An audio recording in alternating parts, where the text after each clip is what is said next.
Hello everyone, मेरा नाम आशीष शर्मा है और मैं 6 to 12 तक के लोगों के लिए इंग्लिश ग्रामर या इंग्लिश सब्जेक्ट से रिलेटेड चीज़ लेकर आता हूँ। इससे पहले मेरे जो टेंस के वीडियो हैं वो कंप्लीट हो चुके थे। आज मेरा आज का जो टॉपिक है वो नरेशन है। ठीक है, अब नरेशन के बारे में स्टार्ट करते हैं। देखिए, नरेशन क्या होता है, तो मैंने चीज़ों को शॉर्ट फॉर्म में लिखा है और अधिक से अधिक उसको समझाने की कोशिश किया है। देखिए, नरेशन क्या होता है। नरेशन का मतलब होता है कथन या स्टेटमेंट। ठीक है, नरेट शब्द का जो शाब्दिक अर्थ होता है वो टू से या टू स्टेट, जिसका अर्थ होता है कहना। देखिए, नरेशन कितने प्रकार का होता है, तो नरेशन दो प्रकार का होता है, डायरेक्ट स्पीच और इनडायरेक्ट स्पीच। दोनों को मैंने डिवाइड कर दिया है। अब इसमें डिफरेंस क्या होता है, कैसे पहचानेंगे कि कौन सा स्टेट हमारा डायरेक्ट स्पीच है, कौन सा स्टेटमेंट हमारा इनडायरेक्ट स्पीच है, तो इसमें हम लोग को समझना पड़ता है। देखिए, डायरेक्ट स्पीच जो होते हैं वो हमेशा इन्वर्टेड कॉमर्स के अंदर लिखे होते हैं। ठीक है, पहला रूल उसको समझने का ये है कि डायरेक्ट स्पीच इन्वर्टेड कॉमर्स के अंदर लिखे होते हैं। फर्स्ट चीज़ को नोट करिए। अब सेकंड चीज़ ये होता है कि जो ऑडियंस होते हैं, जो सुनने वाले होते हैं, जिसे हम लोग श्रोता कहते हैं, वो स्पीकर के स्टेटमेंट को स्पीकर के ही वर्ड्स में एक्सप्रेस करते हैं, यानी बताते हैं या व्यक्त करते हैं। यानी वो जैसे सुनते हैं स्पीकर के वर्ड्स को, उसके स्टेटमेंट को, वह वैसे ही दूसरे के सामने प्रकट करते हैं यानी व्यक्त करते हैं। वो होता है डायरेक्ट स्पीच, या सीधे सीधे बोल दीजिए कि किसी भी स्टेटमेंट को ज्यों का त्यों कहना, ये होता है डायरेक्ट स्पीच। अब आते हैं इनडायरेक्ट स्पीच। तो इनडायरेक्ट स्पीच हमेशा इन्वर्टेड कॉमास के बाहर लिखा होता है, यानी कहने का मतलब कि इसमें इन्वर्टेड कॉमा का यूज़ नहीं होता है। और सेकंड नोट करने वाली बात यह होती है कि ऑडियंस जो होती हैं वो स्पीकर के स्टेटमेंट को अपने शब्दों में व्यक्त करते हैं, यानी अपने शब्दों में बताते हैं। कहने का मतलब ये है कि मान लीजिए कि हम किसी की बातों को सुन रहे हैं, जो व्यक्ति वो कह रहा है हम उसकी बातों के केयरफुली सुन रहे हैं, और उन्हीं बातों को हम किसी तीसरे व्यक्ति से अपने शब्दों में व्यक्त करते हैं, उसकी बातों को अपने तरीके से बताते हैं, तो वो होता है इनडायरेक्ट स्पीच। ठीक है, अब देखिए, मैं एग्जांपल लिख के समझा देता हूँ, आप लोगों को क्लियर हो जाएगा। देखिए, डायरेक्ट स्पीच के बारे में पहले बता देता हूँ मैं। डायरेक्ट स्पीच क्या होता है।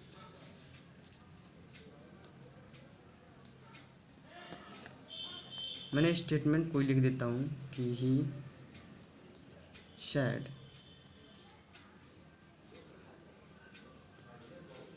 Sita writes a letter to।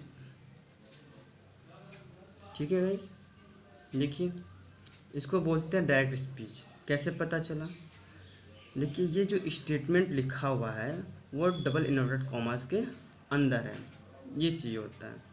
ठीक है, और फिर जो हम लोग इनडायरेक्ट स्पीच देखते हैं तो उसमें जो होता है कि वो इन्वर्टेड कॉमा को हटा दिया जाता है। जैसे इसको हम लोग बनाते हैं तो ही said that Sita wrote a letter। ठीक है, ये है आपका इनडायरेक्ट स्पीच।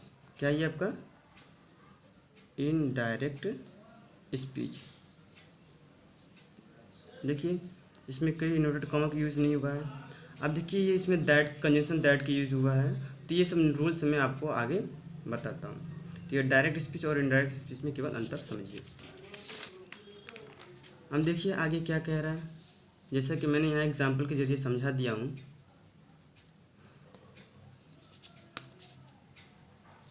देखिए, एग्जाम्पल मैंने समझाया है, लिखा है यहाँ पे कि Shweta sad I am busy.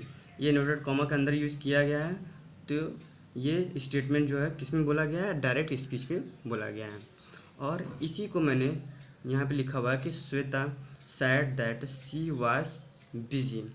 तो ये जो स्टेटमेंट है ये किस में है, इनडायरेक्ट स्पीच में। अब बात ये आती है कि यहाँ पे रिपोर्टिंग वर्ब लिखा हुआ है रिपोर्टेड स्पीच। तो गाइज, जो स्टेटमेंट डबल इन्वर्टेड कॉमा के अंदर होते हैं इसको बोलते हैं रिपोर्टेड स्पीच। जैसे मैंने शॉर्ट फॉर्म में RS लिखा है और यहाँ पे मैंने इसको समझा दिया है कि RS का मतलब रिपोर्टेड स्पीच। और जो इन्वर्टेड कॉमा के बाहर लिखा हुआ जैसे श्वेता सेड, इसको हम लोग रिपोर्टिंग वर्ब बोलते हैं। RV लिखा हुआ है यहाँ रिपोर्टिंग वर्ब। गैस ऐसा नहीं है कि ये पहले लोग अक्सर ये बताने में दिक्कत कर देते हैं कि जो पहले लिखा होता है रिपोर्टिंग वर्ब होता है और जो बाद में लिखा होता है रिपोर्टेड स्पीच होता है। कहीं कहीं ऐसा लोग टीचर बताते हैं, लेकिन ऐसा नहीं होता। इस वर्ड्स को हम लोग पहले भी लिख सकते हैं, इसको बाद में लिख सकते हैं। तो इस रूल से पढ़ेंगे तो अब गलत हो जाएगा। बस इतना केयर कीजिए कि जो इन्वर्टेड कॉमा के अंदर होता है वो रिपोर्टेड स्पीच होते हैं और जो बाहर होते हैं श्वेता सेड वो रिपोर्टिंग वर्ब होते हैं।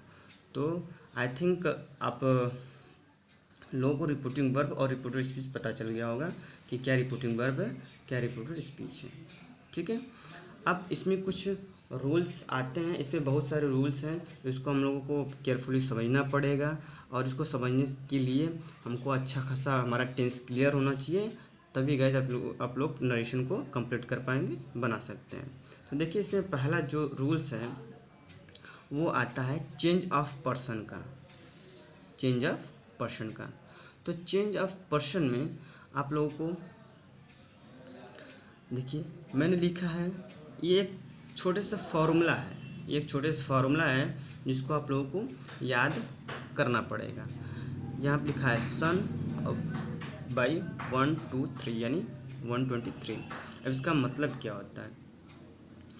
जो ये सन, एस का मतलब होता है सब्जेक्ट, ओ का मतलब होता है ऑब्जेक्ट, एन का मतलब होता है नो चेंज।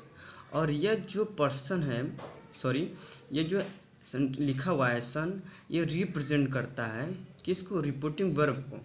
जैसा कि मैंने बताया कि यह जो किसको रिप्रेजेंट, यहाँ पे लिखा हुआ है कि रिप्रेजेंट ऑफ रिपोर्टिंग वर्ब, यानी कहने का मतलब किसको रिप्रेजेंट करता है? इधर देखिए इसको, ठीक है। RV जो SON लिखा हुआ है ना, वो इसको बताता है, वो इसके लिए लिखा हुआ है, ठीक है। सब्जेक्ट और ऑब्जेक्ट जो और नो चेंज SON जो लिखा हुआ था वो इसके लिए था, ठीक है। इस चीज़ को क्लियर करिएगा आप लोग। अब उसके बाद यहाँ पे जो 1 2 3 लिखा हुआ है, तो रिप्रेजेंट ऑफ रिपोर्टेड स्पीच, ये रिपोर्टेड स्पीच को शो करता है। और रिपोर्टेड स्पीच मैंने बताया था क्या होता है कि जो इन्वर्टेड कॉमा के अंदर लिखा होता है। तो देखिए रिपोर्टेड कॉमा के अंदर ये लिखा हुआ है ना IMBC, तो इसी को शो करता है जो 123 होता है, यानी 1 2 3, ठीक है। अब 1 2 3 होता क्या है? तो देखिए 1 यानी फर्स्ट, यानी ये फर्स्ट पर्सन को शो करता है। जो 2 लिखा हुआ है वो सेकेंड पर्सन को शो करता है। जो 3 लिखा हुआ है वो थर्ड पर्सन को डिनोट करता है। मैंने यहाँ नीचे लिखा हुआ है सारा कि एस का मतलब सब्जेक्ट, ओ का मतलब ऑब्जेक्ट, एन का मतलब नो चेंज। और उसके बाद जो लिखा हुआ है कि फर्स्ट यानी फर्स्ट पर्सन, मैंने आप लोगों को टेंस में बता दिया था फर्स्ट पर्सन क्या होता है INV। सेकेंड पर्सन क्या होता है यू। और 2 जो लिखा हुआ है 2 का मतलब होता है सेकेंड पर्सन, और किसको शो करता है यू हम लोग जानते हैं कि सेकेंड पर्सन होता है। और थर्ड पर्सन क्या होता है ही सी इट एंड देम, या फिर किसी का नेम हो सकता है। अब देखिए इसको लिखने का तात्पर्य क्या है कि सन बटे के 123 हमने लिखा क्यों? तो जो स्टेटमेंट लिखा हुआ होता है कि डायरेक्ट से इनडायरेक्ट में जब हम लोग कन्वर्ट करना पड़ता है तो इसी रूल्स के अनुसार हम लोग को कन्वर्ट करना पड़ता है। देखिए ये किसको शो करता है? फर्स्ट पर्सन को। ये जो फर्स्ट पर्सन होगा ये किसके अनुसार चेंज होगा? सब्जेक्ट के अनुसार। किसके सब्जेक्ट के अनुसार? रिपोर्टिंग वर्ब के सब्जेक्ट के अनुसार। देखिए मैं बता देता हूँ कि यह रिपोर्टिंग वर्ब को शो करता है,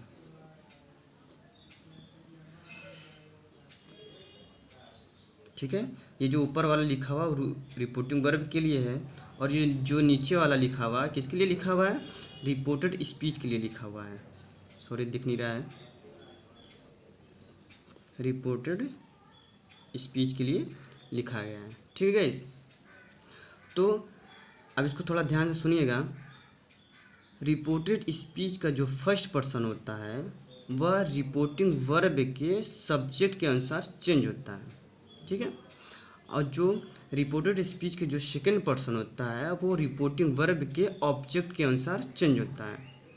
और जो थर्ड पर्सन होता है, जैसे ही, सी, इट, दे या फिर किसी का नाम आ जाए रिपोर्टेड स्पीच के सब्जेक्ट में, तो उसको चेंज नहीं किया जाता है, एंड फॉर नो चेंज, ठीक है। आई होप आप लोगों को ये क्लियर हुआ होगा। देखिए मैं इसी चीज़ को एग्जाम्पल उस रूल्स के अनुसार आप लोगों को क्लियर करा देता हूँ। देखिए मैंने बताया क्या है, एस ओ एन बटा 123, ठीक है। अब देखिए एस, ये जो ऊपर वाला है ये रिपोर्टिंग वर्ब को शो करता है, और रिपोर्टिंग वर्ब हमारा क्या है, ये चीज़। और 1 2 3 लिखा हुआ है, ये किसको डिनोट करता है, रिपोर्टेड स्पीच को। ये रिपोर्टेड स्पीच हमारा ये है, ठीक है। तो अब इसको हम लोग बनाते कैसे हैं, तो देखिए नीचे क्या है, ये फर्स्ट पर्सन। अब फर्स्ट पर्सन देखिए, रिपोर्ट जो स्टेटमेंट हमारा है इसमें फर्स्ट पर्सन कहीं देख रहे हैं रिपोर्टेड स्पीच में, नहीं, ये किसी का नाम है, तो ये थर्ड पर्सन को शो करता है, ठीक है। जब थर्ड पर्सन को शो करता है तो यहाँ पे लिखा हुआ है कि थर्ड पर्सन नो चेंज, इसलिए यहाँ पे कोई, जब मैंने सेंटेंस को क्लियर कराया है तो यहाँ पे इसको हम लोग चेंज नहीं किए हैं, ठीक है। ये देखिए ये सब्जेक्ट है रिपोर्टिंग वर्ब का, ये सब्जेक्ट होता है रिपोर्टेड स्पीच का, और इसका भी जो ऑब्जेक्ट, इसमें खैर ऑब्जेक्ट नहीं है, ऑब्जेक्ट आता है कि रिपोर्टिंग वर्ब का ऑब्जेक्ट हो जाता है, और इधर जो ऑब्जेक्ट है वो रिपोर्टेड स्पीच का ऑब्जेक्ट है। तो इसमें कुछ रूल्स और हैं, उसको क्लियर कराने के बाद जब मैं एग्जांपल कराऊंगा तो आप लोगों को सारे डाउट्स क्लियर हो जाएंगे, ठीक है। कि इसमें कंजंक्शन की यूज़ कैसे, दैट का यूज़ हो जाता है। अब मैं एग्जांपल और एक आप लोगों को लिख कर दिखा देता हूँ कि ही शेड, उसने कहा कि I am going to market, ठीक है। अब देखिए ही सेड लिखा हुआ है, अब देखिए ये स्टेटमेंट है आपका, ठीक है, ये स्टेटमेंट है। तो ही शेड को ऐसे, ये भी इसके भी रूल्स है चेंज करने के लिए, मैं आगे आप लोगों को क्लियर करा देता हूँ। बस यहाँ मेरा मेन मकसद है पर्सन कैसे चेंज होता है, केवल मैं ये बता रहा हूँ, इसके भी बहुत सारे रूल्स हैं, मैं केवल पर्सन चेंज करने के लिए बता रहा हूँ। ही शेड, फिर कंजंक्शन के जो होता है दैट। अब देखिए ये स्टेटमेंट में ये सब्जेक्ट है, और ये कौन सा पर्सन है, फर्स्ट पर्सन। तो मैंने बताया था इस रूल्स के अनुसार, ये देखिए रिपोर्ट, ये फर्स्ट पर्सन है, और फर्स्ट पर्सन कैसे चेंज होता है, रिपोर्टिंग वर्ब के सब्जेक्ट के अनुसार। तो ये आपका रिपोर्टिंग वर्ब है, रिपोर्टिंग वर्ब का सब्जेक्ट क्या है, ये, तो इसके अनुसार चेंज होगा। तो जो आई है वो किस में बदल जाएगा, जो आई है वो बदल जाएगा आपका ही, ठीक है। अब प्रेजेंट कॉन्टिन्यूस टेंस होता है तो वो पास्ट कॉन्टिन्यूस टेंस में चला जाता है, तो ही के साथ क्या लग जाएगा, was going to market. Tense के रूल्स अभी मैं बताता हूँ, केवल मेरा यहाँ पे मकसद था पर्सन कैसे चेंज होता है। अब आगे देखिए,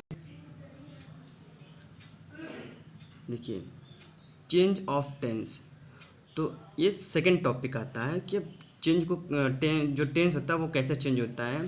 तो इसमें पहला जो रूल्स है, तो देखिए लिखा हुआ है रिपोर्टिंग वर्ब, जो रिपोर्टिंग वर्ब हमारा है यदि प्रेजेंट में हो या फ्यूचर में हो, तो इनडायरेक्ट स्पीच जब हम लोग बनाते हैं तो उसमें कोई भी चेंज नहीं होता, उसके पर्सन चेंज होंगे। इसको थोड़ा फिर से ध्यान से देखिएगा कि यदि हमारा टेंस यानी सॉरी हमारा जो रिपोर्टिंग वर्ब अगर प्रेजेंट या फ्यूचर टेंस में होंगे तो इनडायरेक्ट स्पीच बनाते समय उसके टेंस में कोई परिवर्तन नहीं होता, बट पर्सन चेंज होता है। जैसे मैंने बताया था person I, we, you, he, she, it, they, तो वो सब सारे चेंज होंगे, लेकिन टेंस में कोई परिवर्तन नहीं होगा, ठीक है। मैं इसको एग्जाम्पल के जरिए आप लोगों को क्लियर करा दूंगा। प्रेजेंट या फ्यूचर में जैसे कि सब्जेक्ट के बाद आपका विल आ जाए, सैल आ जाए, तो ये फ्यूचर को शो करता है, और प्रेजेंट मतलब वर्ब का फर्स्ट फॉर्म आ जाए और उसमें यस या यस लगा हो तो ये आपको प्रेजेंट को शो करता है। तो ऐसा हो तो आपका वो चेंज नहीं होगा, ठीक है। अब रूल नंबर सेकेंड, अब देखिए रूल नंबर सेकेंड क्या कहता है कि यदि रिपोर्टिंग वर्ब पास्ट टेंस में हो, कहने का मतलब कि ये चीज़, ये हमारा क्या है, ये रिपोर्टिंग वर्ब है, तो रिपोर्टिंग वर्ब ये हमारा पास्ट टेंस में। अब देखिए प्रेजेंट, जैसे अगर यहाँ पे से लिखा होता या सेज लिखा होता तो ये प्रेजेंट को शो कर रहा है। यहीं पे या विल से करके लिखा होता, ठीक है, अगर विल से कर लिखा होता तो ये किसको शो कर रहा है, फ्यूचर को। तो ये फ्यूचर को शो कर रहा है, ये प्रेजेंट को शो कर रहा है, तो इसके टेंस में कोई परिवर्तन नहीं होता, वहाँ यही बताने की कोशिश की जा रही है। अगर ये चीज़ देखिए सैड लिखा हुआ है वर्ब का सेकंड फॉर्म, ये पास्ट को शो कर रहा है, तो जब ये रिपोर्टिंग वर्ब पास्ट को शो करता है तो इस टेंस में परिवर्तन होता है। अभी गैस तो मैं केवल आप लोगों को बेसिक समझाने की कोशिश कर रहा हूँ, फिर सब एक एक एग्जाम्पल्स से जब क्लियर कराऊंगा तो सारे डाउट्स आपको अच्छे तरीके से क्लियर हो जाएंगे, ठीक है। अब देखिए रूल नंबर सेकंड में क्या कह रहा है कि जब रिपोर्टिंग वर्ब पास्ट टेंस में हो तो जो हमारा रिपोर्टेड स्पीच की जो स्टेटमेंट होता है वो कैसे चेंज होता है।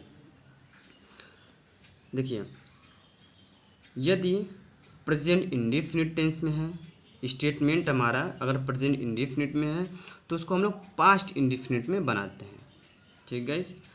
अगर प्रेजेंट कॉन्टिन्यूस में है तो उसको पास्ट कॉन्टिन्यूस में बना देते हैं।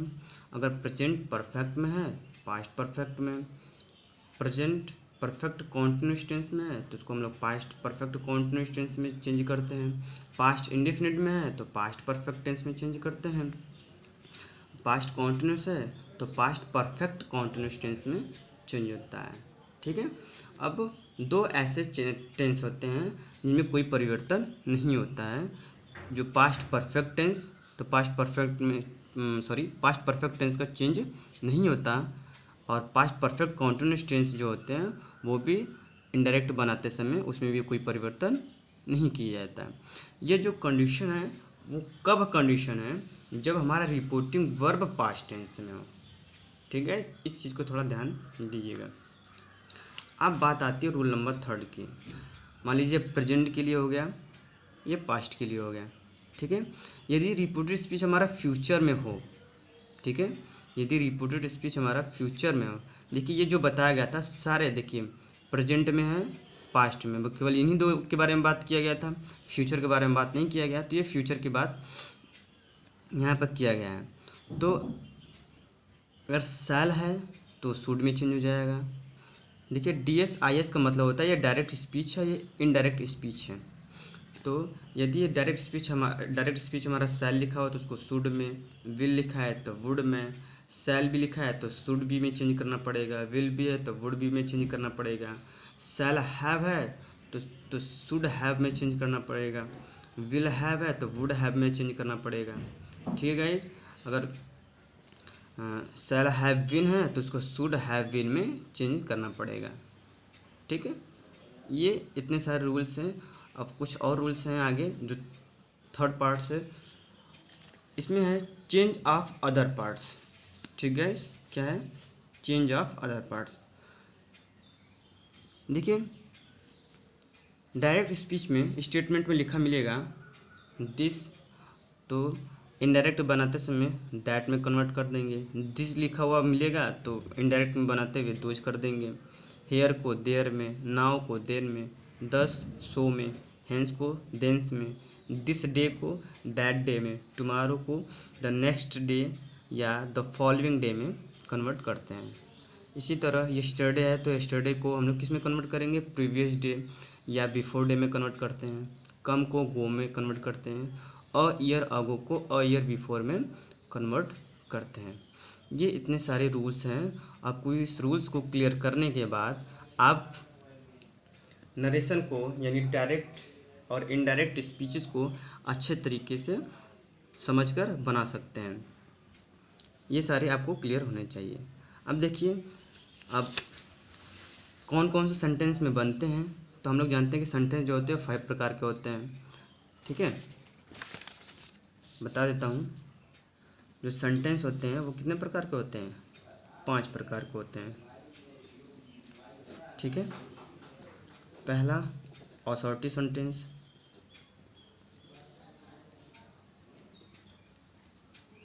ठीक है। दूसरा इंट्रोगेटिव सेंटेंस,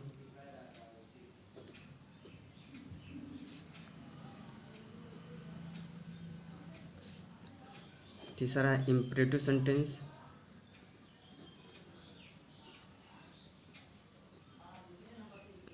ठीक है। चौथा है ऑप्टेटिव सेंटेंस, और पांचवा है एक्सक्लेमेटरी सेंटेंस। सॉरी, दिख नहीं रहा है, एक्सक्लेमेटरी सेंटेंस।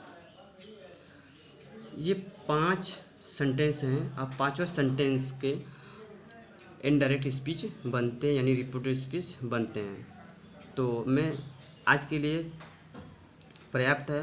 मैं नेक्स्ट वीडियो में आप लोग को असर्टिव सेंटेंस के बारे में लेकर आऊँगा, ठीक है।